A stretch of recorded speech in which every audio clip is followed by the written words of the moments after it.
Abiotické stresy predstavujú vážnu hrozbu pre výnos plodín. Abiotické stresy zahŕňajú všetky externé faktory, ktoré môžu mať negatívny vplyv na vývoj plodín. Môžu spôsobiť vážne straty. Až 80% teoretického výnosu. Preto spoločnosť Timac Agro vyvinula Fertiactyl.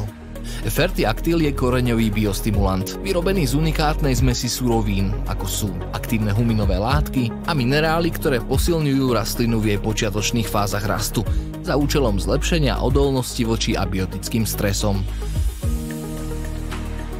Ak je rastlina vystavená abiotickým stresom, v počiatočných fázach svojho vývoja vplyv na rast môže byť ničivý.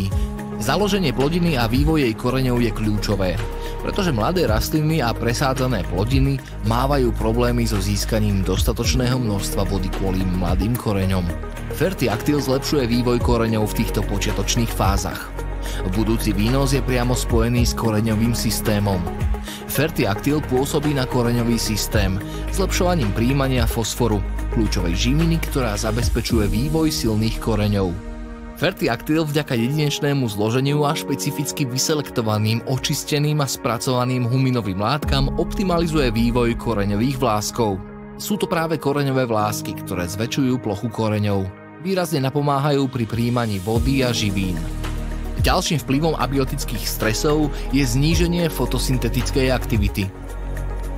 Fertiactyl posilní výkon a životnosť chloroplastov, ktoré sa priamo podieľajú na udržiavaní fotosyntetickej aktivity.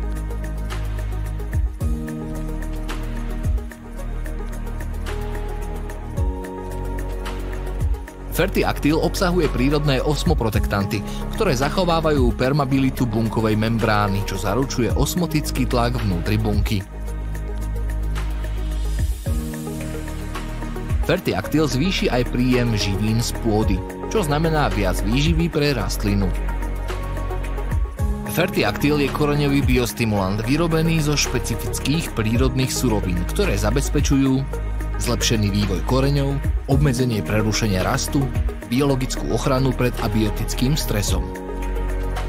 Je dostupný v mnohých formách zložených z rôznych živín, aby vyhovoval každej plodine. Fertiactyl je najlepšou voľbou na zabezpečenie zdravého vývoja vašej plodiny v počiatočných fázach rastu.